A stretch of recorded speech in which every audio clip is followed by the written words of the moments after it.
Do probate sales take longer? Maybe you've heard that a probate sale can take 2 weeks or 2 months, 2 years. Forever? Well, we get into the details and answer that for you next.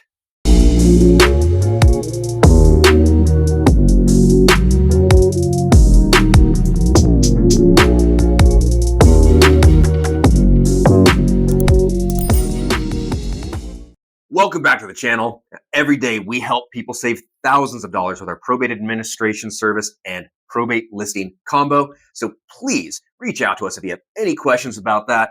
And remember to subscribe to our channel, like this video, comment below, ask us questions. Our contact information is below. Email us, call us, whatever you want. We will reach out to you. So Bill, do probate sales take longer than a regular real estate sale? Well, Brendan, that actually depends. It depends on whether you've got full authority or limited authority. Now, if you have full authority, then probably it's not going to take any longer than a regular real estate sale. But there's a few little factors that could cause it to take longer than a regular real estate sale. And a couple of those factors, or a few of them, would be, if you're working with a probate attorney, which is fine, is the probate attorney, is he procrastinating in getting the needed and necessary probate-related documents for a real estate sale? Is he procrastinating in getting those done up and out? Not always, but sometimes that happens. And if that probate attorney is procrastinating, that's going to bump your close of escrow date further and further out.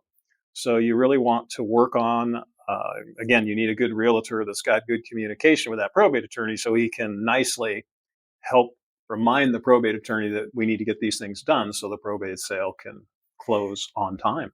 Now, Bill, a regular real estate sale, I would say, is pretty common that they're completed in maybe 21 days, which would be pretty quickly, to 30 days. And 30 days is a really common escrow period. An escrow period being from when an offer is accepted to when it closes. So in full authority, would you say that's easily doable, achievable to close within 30 days? Yes, most definitely. If your goal is to close within that 30-day window and you've got full authority, absolutely it can be done. Absolutely it can be. And what would you say is typically the fastest way or the fastest amount of time a full authority probate can be done? Well, typically with a full authority probate, there's a 15-day window that needs to run before you can close probate.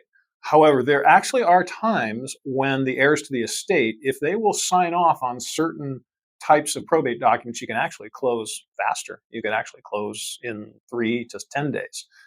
That's not real typical. Typically, it's more you do have to wait for that 15-day window. But with full authority, both of those possibilities can occur. And I've seen that too, Bill, and that's typically because of the notice of proposed action forms that have to go out. Correct. And correct me if I'm wrong, because this is really more of your profession as opposed to mine, which I'm a probate trust specialist in real estate. And Bill is, I didn't even talk about all your titles. That's but, okay. But you send those out and you need 15 days to see if any of the heirs or beneficiaries object to the details of the sale. But the day that an offer is accepted, typically you're not getting those out on the day it's accepted. Usually it takes a few days to prepare it because the details of the offer that was accepted need to be a part of that notice. Yeah, the terms of the sale have to go into that notice, which then gets mailed out normally to the heirs. And from the date they're mailed, that's when that 15-day run period starts. The only way you can get around that is there's a probate document called a waiver of notice of proposed action. And if all the heirs will sign off on a waiver, then you don't have to worry about that 15-day run period. And this really goes into why it's so important to be very careful on who you choose to be the realtor. And also really careful on who you choose to probate the estate, whether you're using an attorney, maybe you're going pro per, which don't recommend. If you like super headaches, go for it. Or non-attorney probate administration service, like what Bill does. There needs to be excellent communication between the realtor and that probate professional, because once you get that offer in and it's accepted, the realtor needs to send that to the probate professional. So then the person handling the probate can get those notices out. Yeah. If there's any delay on that, you could be delaying the close of escrow. Yeah. So that's just not advisable. Yeah, that's really an excellent point. I would have to say that probably the most critical thing in a probate sale, the most number one critical thing, is having the ability of the realtor and the probate professional to work well together and really keep that communication, because that's just what you were saying. It's detrimental to being able to close escrow on time. So you do want to make sure that your realtor is well versed in probate, good communicator, and your probate professional that's handling the paperwork, whether it's a probate attorney or someone like myself, they need to be good at what they do and also able to communicate well with the realtor. But I would say that's probably the number one most important thing in a probate sale. And you might be wondering on how do you know if you're hiring the right people? As far as the realtor goes, we have a video and it's linked below in our about section. And then you can also find on our channels how to hire a realtor for a probate sale. I think is what it's called, or Right. how to hire a probate realtor. And we give 10 interview questions in the video and then a downloadable list of 15 questions. And if the realtor you interview can answer these questions, they probably are very capable of handling a probate sale. But then it comes to the probate professional. And most of the time, I find that people are working with the probate professionals who's probating the estate before they're working with the realtor. With us, you'd be working with us the entire time. Yeah, simultaneously. But you might catch up maybe on some cues when they're not communicating very well with you. And that's a red flag to me. It is. It is. Typically, again, I work mainly in the probate world, and typically when you've hired a probate professional, whether it's a probate attorney or someone like myself, if you're making phone calls and emails and you're not getting a response within 24 hours of making that phone call or email, and that's happening consistently, you probably don't have the right probate professional hired. You probably need to think about using someone else. No, I agree. Okay, so full authority, which is the most common of the two types of authority that the court would grant, 30 days or less is really typical. It's 18 to 30 days. Very doable. Most buyers, unless it's a cash sale, can't do 18 days. So it's usually somewhere around 21, 25, 30 days for a sale.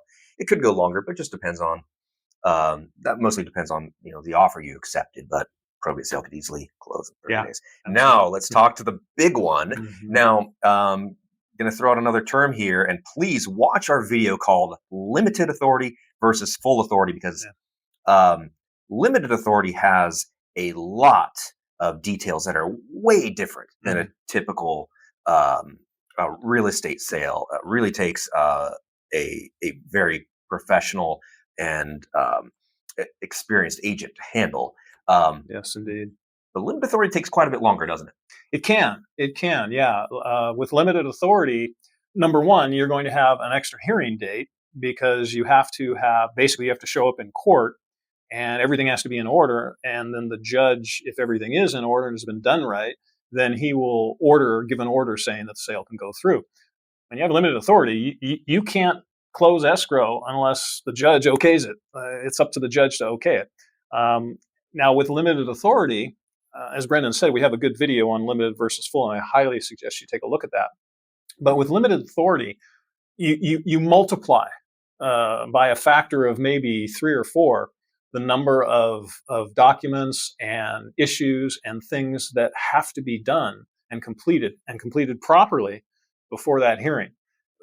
All of these things you don't have to worry about when you have full authority, but when you have limited authority, there's a whole heck of a lot more to do. And again, you want to make sure that the realtor that you've hired and that the probate professional are working very well together, because if they're not, it's going to be a long road to try and close a real estate sale with limited authority. Yeah, with limited authority, as far as the timeline goes and how fast it can close, the moment you accept an offer, then send over to the probate professional, and that's the soonest they can actually request or file for a hearing date. Correct. And it depends on the court, the county that you're in, how busy of a court they are. Yep. And a lot of times we deal with courts all over the place, whether it's Placer, El Dorado, Alameda, but Sacramento County is one we deal with a lot. And if you sent them in a petition or a request for a court hearing today, how long do you think it could take? Well, with Sacramento County, if you just send in a regular petition in probate at the moment, it's 5 to 6 months to get a hearing date.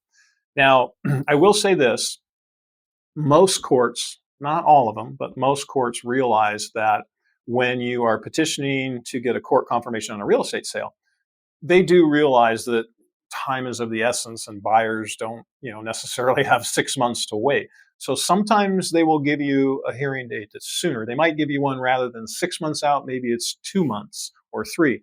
But you really have to be aware that limited authority is probably going to take you're not going to be able to close in 30 days. I can tell you that. No, I mean, I can maybe think the shortest one I've ever been involved in was maybe closer to 90. I suppose it could happen faster than that. It's possible. Yeah. But it could take as long as 6 months, maybe. And that is a real possibility. I think the longest one I've been involved in was about 5 months. But yeah, it's quite a range, and depends on a number of factors. Yeah, there's a lot of factors that play into a limited authority real estate sale by court confirmation. The good thing is limited authority situations are far, far less common. Yeah. And the causes of limited authority we go over in a different video, but most of the time you see a full authority situation in 30 days or sooner. Exactly. Yeah. Oh, I mean, this is great information. Anything else you'd like to add on this one? Well, just kind of a little side note. And again, you really should take a look at our video on full versus limited authority. But I will just throw this out as additional information. If you have a real estate sale and you have full authority, like we've talked, generally you should easily be able to close within 30 days. However, if an heir objects, you have full authority and the heir gets notice and the heir objects to the sale of the property, if that happens, then you got to go the limited authority route if that occurs. Doesn't usually happen, but there have been occasions when it does. And again, I really suggest you take a look at our full authority versus limited authority video to get more detail on all of that. I'm at risk of making this video longer. Maybe this will just be another video topic for another day. But ways to prepare the estate for if an heir could possibly object. And there may be some ways to make sure that doesn't happen. Yeah. There are, again, I don't want to make this video any longer than necessary, but you bring up a good point, because I actually have been involved in cases where an heir did object. We had full authority, and we actually were able to sit down and talk to the heir and discuss, and he revoked it. We got him in writing to revoke it, and then it proceeded. So that can happen. Perhaps a video for another day. Yep. Well, hey, this has been such great information. And if you want to expand your knowledge on this subject, as well as probate real estate in general, please watch our single most important video. It'll probably appear right at the end of this video, about right there in front of Bill's face. It's called the Probate Real Estate Timeline. It's probate real estate from start to finish, and it's linked next.